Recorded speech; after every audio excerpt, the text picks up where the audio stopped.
हरियाणा लोक सेवा आयोग की तरफ से एक और बड़ी अपडेट आ रही है। एचपीएससी ने एक और बड़ी एडवर्टाइजमेंट निकाल दी है। आप देख सकते हैं एडवर्टाइजमेंट नंबर 42 से 67 तक। डेट ऑफ पब्लिकेशन 2 तारीख का है। पोस्ट कौन सी है? असिस्टेंट प्रोफेसर कॉलेज कैडर की ये वैकेंसीज हैं in higher education department Haryana. तो मोस्ट अवेटेड वैकेंसीज जो होती हैं वो एचपीएससी ने निकाल दी है। आपको पता है हरियाणा में इस वक्त जो है इलेक्शन का समय है, इलेक्शन आने वाले हैं, तो उसको देखते हुए हरियाणा सरकार जो है हर विभाग में जितनी भी वैकेंसीज हैं वो निकालने की कोशिश करेगी। तो उसी क्रम में ये वैकेंसीज निकाली गई हैं। तो एक बार देख लेते हैं मेन पॉइंट इसके। आपको सबसे पहले बता दूं कि ऑनलाइन आवेदन करने हैं। hpsc.gov.in वेबसाइट पर आप जाएंगे, वहां पर एडवर्टाइजमेंट सेक्शन में साथ ही एडवर्टाइजमेंट के आपको अप्लाई करने का लिंक मिल जाएगा। कब से आवेदन कर सकते हैं? आवेदन अभी शुरू नहीं हुए हैं। 7 अगस्त से आवेदन शुरू होंगे और लास्ट डेट है 27 अगस्त। The eligibility of a candidate with reference to the document submitted by her is assessed only after the candidate has qualified for the interview. इस बात का आप ध्यान रखें। हाउ टू अप्लाई मैंने आपको बता दिया, लास्ट डेट भी आपको मैंने बता दी है। अगर आपको फॉर्म अप्लाई करते वक्त किसी प्रकार की कोई परेशानी आती है, टेक्निकल एरर आता है, तो यहाँ पर हेल्पलाइन नंबर भी दिया गया है और ईमेल आईडी का सपोर्ट भी दिया गया है। किसी भी वर्किंग डे पर आप कॉल कर सकते हैं, सुबह 10 से शाम के 4 बजे तक। अब कैटेगरी वाइज बाइफर्केशन देख लेते हैं, सब्जेक्ट वाइज कि किस सब्जेक्ट में कितनी वैकेंसीज निकली हैं। जैसे आप पहले देख सकते हैं बॉटनी में टोटल वैकेंसीज कितनी है 98, केमिस्ट्री में 123। ऐसे आप कैटेगरी वाइज बाइफर्केशन देख लीजिए। अगर मैं बात करूं बॉटनी की तो जनरल की 50, एससी की 19, बीसी ए और बी 14 और 6 और इसी प्रकार ईडब्ल्यूएस की 9, ईएसएम हॉरिजॉन्टल और पर्सन विद बेंचमार्क डिसेबिलिटीज भी आगे दिया गया है। कॉमर्स की है 153 वैकेंसीज, कंप्यूटर साइंस की है 47। ऐसे आप देख सकते हैं जिस भी सब्जेक्ट के लिए आप एलिजिबल हैं या अप्लाई करना चाहते हैं। जैसे इंग्लिश की मैं बात करूं तो 613 वैकेंसी है, ज्योग्राफी की 316। तो काफ़ी सारी वैकेंसीज यहाँ पर निकाली गई हैं। 2424 वैकेंसीज टोटल निकाली गई है। तो ये गोल्डन अपॉर्चुनिटी है असिस्टेंट प्रोफेसर कॉलेज कैडर के लिए। एसेंशियल क्वालिफिकेशन की बात कर लेते हैं। The essential qualification is as per Haryana education college cadre group B service rules. तो ये पोस्ट जो है ग्रुप बी में आती हैं। तो काफ़ी बार इसमें अमेंडमेंट हो चुकी है, लेटेस्ट जो है 2024 में हुई है। Assistant professor all subject except fine arts and mass communication. तो ये जो मैं अभी आपको बताऊंगा क्वालिफिकेशन, ये सभी सब्जेक्ट के लिए कॉमन है, सब्जेक्ट वाइज आगे दी गई है। और ये जो कॉमन एलिजिबिलिटी है ये फाइन आर्ट्स और मास कम्युनिकेशन के लिए नहीं है। तो सबसे पहला पॉइंट है गुड एकेडमिक रिकॉर्ड। तो गुड एकेडमिक रिकॉर्ड क्या होता है वो अभी आपको नीचे मैं बता दूंगा। With a master's degree with 55% marks. तो मास्टर डिग्री में 55% मार्क्स आपके होने चाहिए, या फिर इक्विवेलेंट ग्रेड, अगर ग्रेड सिस्टम है तो इक्विवेलेंट होना चाहिए 55% के in a concern relevant subject from an Indian university और an equivalent degree from an accredited foreign university. तो मान्यता प्राप्त भारतीय या फिर फॉरेन यूनिवर्सिटी भी हो सकती है।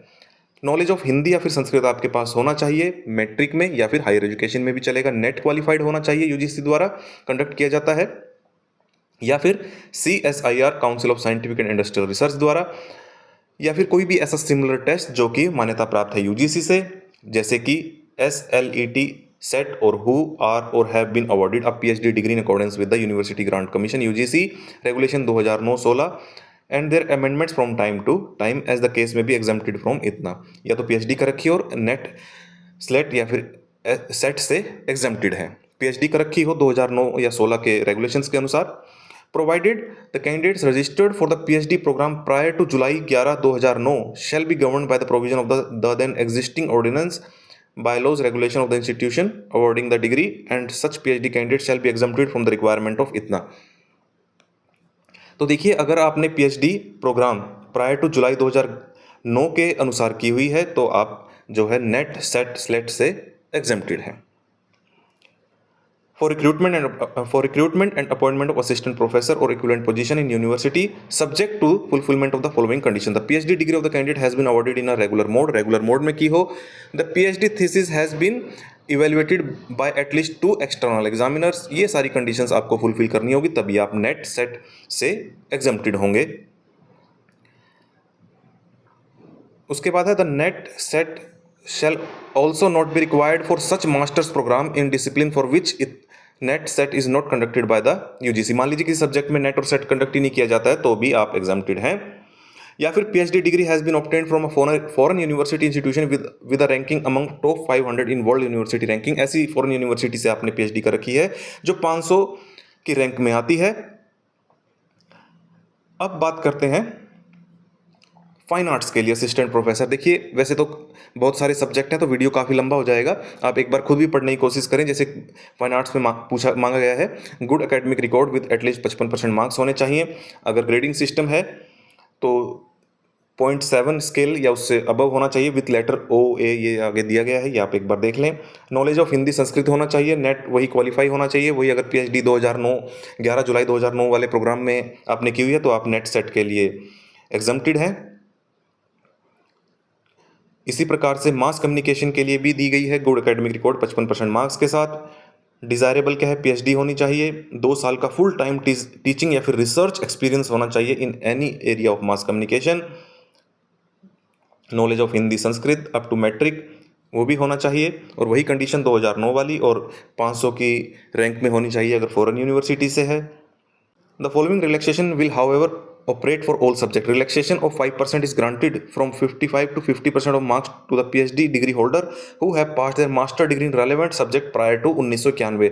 अगर मास्टर डिग्री आपने 1991 से पहले की है 19 सितंबर से, तो 5% की रिलैक्सेशन परसेंटेज में मिल जाएगी PhD। ऐसे ही आगे दिया गया है relaxation of 5% may be allowed at the bachelor's as well as the master level for the candidate belonging to. तो देखिए जो रिजर्व कैटेगरी है उन्हें 5% की रिलैक्सेशन दी जाएगी, यानी कि 50% लाने होंगे। 50% है तभी आप अप्लाई कर पाएंगे। गुड एकेडमिक रिकॉर्ड किसे कहा गया है? For determining good academic record a candidate should either have average of 55% marks in 2 of the 4 examination up to master degree. तो देखिए मास्टर डिग्री तक जितने भी आपने एग्जाम दिए हैं, जैसे ग्रेजुएशन 12वीं 10वीं 11वीं, तो इनके जो किसी भी 2 एग्जाम में आपके 55% मार्क्स या उससे अधिक होने चाहिए। For determining good academic record if total number of marks in 2 examination is different then the average of percentage is to be calculated by dividing the marks obtained in 2 examination by total number of marks in those 2 examinations. Relaxation यहाँ पर भी आप एक बार पढ़ लें, जो मैंने ऊपर बताई वही है। रिजर्व कैटेगरी के केस में 5% रिलैक्सेशन है। क्लोजिंग डेट 27 अगस्त को आपके पास एलिजिबल क्वालिफिकेशन होनी चाहिए। पैटर्न क्या रहेगा आपके सिलेक्शन का? स्क्रीनिंग टेस्ट 100 नंबर के जो है एमसीक्यू आपसे पूछे जाएंगे, 2 घंटे का समय होगा, एक क्वेश्चन 1 मार्क्स का होगा, सभी क्वेश्चन इक्वल मार्क्स कैरी करते हैं। 5 ऑप्शंस होंगे। If a candidate is attempting a question he shall have to darken the appropriate circle. If not attempting a question, तो देखिए ये ऑप्शन आपको पता है, जब पीछे SCS के केस में जो प्रॉब्लम हुई थी तब इन्होंने ये ऑप्शन ऐड किया था। हरियाणा सिविल सर्विस का जो एग्जाम होता है तो 5वां ऑप्शन भी ऐड कर दिया था कि अगर आप कोई भी आंसर नहीं देना चाहते हैं ABC और D में से, तो आपको E ऑप्शन मार्क करना होगा ब्लैंक के लिए। If none of the 5 circle is darken 1/4 marks आपके काट लिए जाएंगे। अगर मान लीजिए आपने कोई भी सर्कल डार्कन नहीं किया A to E, तो आपके 1/4 मार्क्स काट लिए जाएंगे। इस बात का आप ध्यान रखें। Any candidate not darkening any of the 5 circle in more than 10% question, तो 100 में से अगर आपने मान लीजिए 10 क्वेश्चन जो है आपने मार्क नहीं किए, कोई भी सर्कल मार्क नहीं किया, तो आपको डिस्क्वालीफाई कर दिया जाएगा। वही SCS वाला पैटर्न यहाँ अपनाया गया है। 1/4 marks will be deducted for each wrong answer, यानी कि नेगेटिव मार्किंग रखी गई। मोस्ट इंपॉर्टेंट पॉइंट है, 1/4 मार्क्स आपका काट लिया जाएगा। The medium of examination will B एजेंडर only in English language. In subject के लिए केवल इंग्लिश लैंग्वेज में, और बाइलिंगुअल किस केस में? कॉमर्स, इकोनॉमिक्स, ये सारी सब्जेक्ट के लिए। The language subject such as English, तो वो उसी सब्जेक्ट में उसी लैंग्वेज में होगी। इंग्लिश इंग्लिश, हिंदी हिंदी में, संस्कृत संस्कृत में। Candidates 4 times the number of advertised posts including bracketed candidate if any will be called for the next stage of selection process। तो 4 गुना कैंडिडेट बुलाए जाएंगे provided they have secured the minimum cutoff of 25 marks in the screening test। तो 25% marks लाने आपके screening test में अनिवार्य है, तभी आपको 4 गुना में इंक्लूड करने की पॉसिबिलिटी बनेगी। In case where the total number of applicant is less और nearly 4 times the commission reserve the right to call the candidate directly for the subject knowledge test. तो 4 गुना से अगर कम है तो डायरेक्टली सब्जेक्ट नॉलेज टेस्ट के लिए बुला लिया जाएगा। The marks obtained by the candidate in the screening test will not be counted for final selection because it is only for shortlisting। तो स्क्रीनिंग टेस्ट जो अभी 100 मार्क्स का MCQ है वो केवल स्क्रीनिंग के लिए, फाइनल जब आपका रिजल्ट तैयार किया जाएगा वो केवल सब्जेक्ट नॉलेज टेस्ट के आधार पर ही किया जाएगा। और सब्जेक्ट नॉलेज टेस्ट कैसे होगा? 3 घंटे का होगा, 150 मार्क्स का होगा। The medium of examination will be as under, वही same. Botany, computer science, defence studies, इन सब के लिए इंग्लिश में, और बाकी सभी सब्जेक्ट के लिए बाइलिंगुअल होगा। और जो सब्जेक्ट लैंग्वेज सब्जेक्ट है जैसे कि इंग्लिश, हिंदी और संस्कृत, उनके लिए उसी में पूछे जाएंगे question. The number of candidate to be called for interview will be 2 times. तो सब्जेक्ट नॉलेज टेस्ट के बाद 2 गुना कैंडिडेट जो है उसके लिए बुलाए जाएंगे, लेकिन आपको सब्जेक्ट नॉलेज टेस्ट में कम से कम 35% मार्क्स लाने अनिवार्य हैं। of the number of advertised posts provided they have secured the minimum cutoff of 35% marks. The weightage of the subject knowledge test will be 87.5। तो देखिए सब्जेक्ट नॉलेज टेस्ट को 87.5% से multiply कर दिया जाएगा, यानी कि 87.5% मार्क्स आपके सब्जेक्ट नॉलेज टेस्ट के और इंटरव्यू के 12.5% मिलाकर आपकी फाइनल मेरिट लिस्ट तैयार की जाएगी। 100% इस प्रकार हो जाएंगे। अच्छा, सेपरेट जो है सब्जेक्ट वाइज सिलेबस आपको HPSC की वेबसाइट पर मिल जाएगा और पे स्केल आपको पता काफ़ी अच्छा रहता है। असिस्टेंट प्रोफेसर कॉलेज कैडर का 57,700 रुपये जो आपकी बेसिक पे स्टार्टिंग में रहेगी, प्लस HRADA वो आपको अतिरिक्त मिलेगा। लाख रुपए से ऊपर आपकी पर मंथ सैलरी स्टार्टिंग में रहती है। सर्विस रूल्स अगर आप देखना चाहते हैं हायर एजुकेशन डिपार्टमेंट की वेबसाइट पर आप जाएंगे तो आपको लेटेस्ट अमेंडमेंट के साथ सारे रूल्स मिल जाएंगे। एज लिमिट 21 से 42 होनी चाहिए। Candidate should not be less than 21 और not more than 42 as on before the 15 days of the month next preceding the last date of submission of application to the commission, that is 15 जुलाई तक आपकी जो है as 21 से 42 के बीच में होनी चाहिए। एज रिलैक्सेशन जो रिजर्व कैटेगरी को मिलती है हरियाणा में उनको मिलेगी। ऐसे अगर आप हरियाणा के हैं 5, BC के हरियाणा से हैं तो 5, ऐसे ही आप देख लीजिए। Wife of military personnel who are disabled while in military service 5, widowed और लीगली डाइवोर्स वुमेन 5।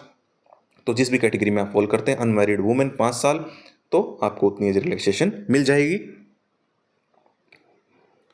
अब मैं आपको जल्दी जल्दी मेन पॉइंट बता देता हूँ और आपको अप्लाई करने से पहले खुद भी ये पूरा एडवर्टाइजमेंट पढ़ना है। अगर आपको कोई प्रॉब्लम आती है आप कमेंट कर सकते हैं। और अच्छा, एक बात का आप ध्यान रखें, EWS का सर्टिफिकेट 2024-25 का वैलिड है, पुराना वैलिड नहीं है, इस बात का आप ध्यान रखें। एप्लीकेशन फीस ऑनलाइन आवेदन है तो ऑनलाइन आपको पेमेंट करनी है क्लोजिंग डेट से पहले पहले। Net banking, debit card, credit card किसी भी माध्यम से आप पेमेंट कर सकते हैं। मेल कैंडिडेट के लिए 1000 रुपये। अगर आप फीमेल कैंडिडेट हरियाणा की हैं, रिजर्व कैटेगरी के हैं तो 250 रुपये। अदर स्टेट की रिजर्व कैटेगरी के यहाँ पर जनरल में काउंट होंगे। EWS के भी 250 है। पर्सन विद बेंचमार्क डिसेबिलिटीज़ जो 40% डिसेबिलिटी है कम से कम हरियाणा के केवल, उनके लिए कोई भी एप्लीकेशन फीस नहीं है। Payment once paid will not be refunded, इस बात का आप ध्यान रखें। डॉक्यूमेंट्स आप अपने पास तैयार रखें, सभी की स्कैन कॉपीज़ और जितने भी इन्होंने किलोबाइट्स में या फिर साइज में कहा है उस बात को आप ध्यान में रखें। और अगर आप पहले से किसी सरकारी जॉब में हैं तो अपने डिपार्टमेंट से NOC ले लें थ्रू प्रॉपर चैनल। अपने विभाग को आप एक लेटर लिख दें कि मुझे ऐसे एडवर्टाइजमेंट के लिए अप्लाई करना है, इस पोस्ट के लिए, कृपया मुझे NOC जारी कर दी जाए। वो आपको NOC जारी कर देंगे। आगे देख लेते हैं कॉरेस्पॉन्डेंस विद कमीशन। मैंने आपको हेल्पलाइन नंबर बता दिए हैं। तो ये एडवर्टाइजमेंट है तो गोल्डन अपॉर्चुनिटी है, क्योंकि इलेक्शन का समय है तो सरकार अब हर विभाग से वैकेंसीज निकालेगी। इसी क्रम में अब असिस्टेंट प्रोफेसर कॉलेज कैडर की और इसी प्रकार जो है PGT की वैकेंसीज भी निकाली हुई हैं। मोटर व्हीकल ऑफिसर की वैकेंसीज निकली हुई हैं, उन पर भी वीडियो मैंने बना दिए हैं, चैनल पर उपलब्ध है, आप जाकर जरूर देखें। इलेक्शन का टाइम है, रिक्रूटमेंट का टाइम है, तो आप मेहनत कीजिए, अप्लाई कीजिए और अपनी तैयारी कीजिए। और इस वीडियो को ज़्यादा से ज़्यादा शेयर कीजिए और चैनल को जरूर सब्सक्राइब करें।